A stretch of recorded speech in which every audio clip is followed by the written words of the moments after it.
Want to speak real English from your first lesson? Sign up for your free lifetime account at EnglishClass101.com. Hi everybody and welcome back to Top Words. My name is Alicia and today we're going to talk about 10 American government words. Let's go. The first word for today is Congress. So Congress is a part of the United States federal government.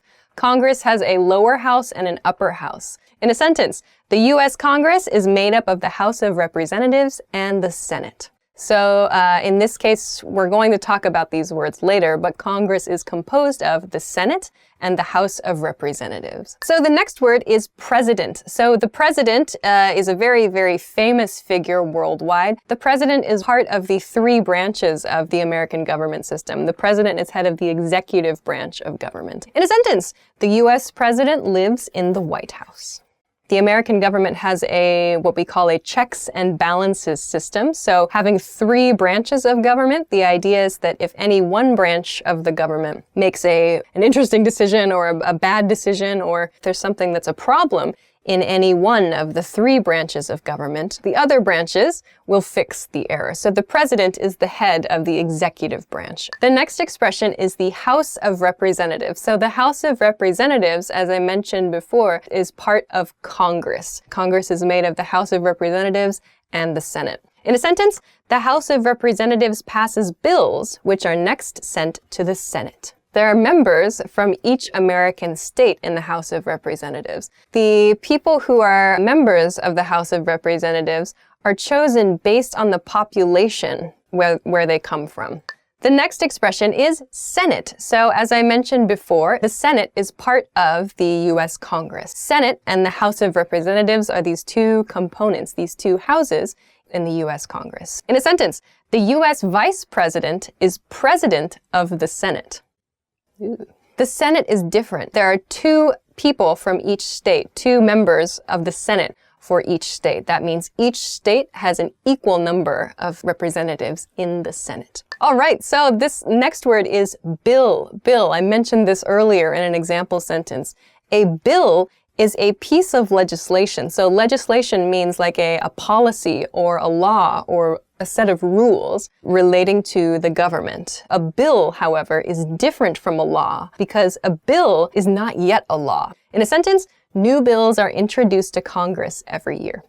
So a bill is something that needs to be discussed and considered among members of Congress, among government officials, and so on. Okay. The next word is senator. Senator. In the Senate, there is a specific word for people who are members of the Senate. So in a sentence, there are two senators from each U.S. state. Every state has two senators. So those are two members from each state who are members of the Senate. The next word is representative. Representative. So just like the Senate and senators, in the House of Representatives, we say representative for the members of the House of Representatives. So in this example sentence, state representatives are determined by population, or rather the number of state representatives are determined by population. So senator and representative are words we use to talk about members of the Senate and the House of Representatives. The next word is to elect. To elect. So to elect someone, to elect a government official means to choose a government official for a government position. So to elect a president, to elect maybe a vice president. In a sentence, representatives are elected based on votes. You can use elect in your community too. Depending on your country or your system, you might elect government officials, or you might even elect people to things in your school, for example. Like you might elect a treasurer for your school.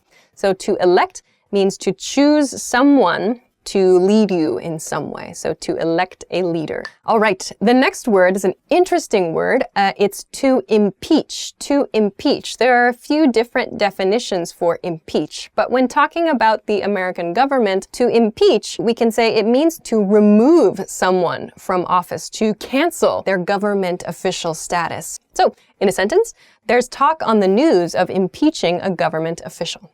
Usually when we impeach someone or attempt to impeach someone, it's because they are accused of bad behavior, misconduct, bad conduct, bad behavior, and then As a result, they are removed from government office. So we use the verb to impeach. So the next word is to vote, to vote. So depending on the country, depending on the system, the government system in your country, maybe you can or cannot vote, I don't know.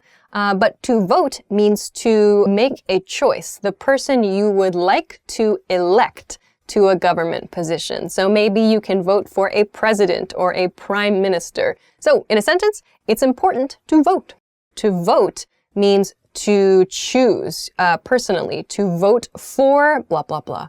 I want to vote for president. I want to vote for a representative in my community. It means to choose and then to give your selection, like to participate in an election. You're making the choice to vote. Okay, so that's the end. So those are 10 American government words. I hope that those are helpful for talking about the American government and for maybe comparing the American government with the government in your country. If you have any questions, please be sure to leave them in a comment below. And if you liked this video, please make sure to hit the thumbs up button and subscribe to our channel if you haven't done so already. Also, please be sure to check us out at EnglishClass101.com for more good stuff. Thanks very much for watching this episode of Top Words, and I'll see you again soon. Bye!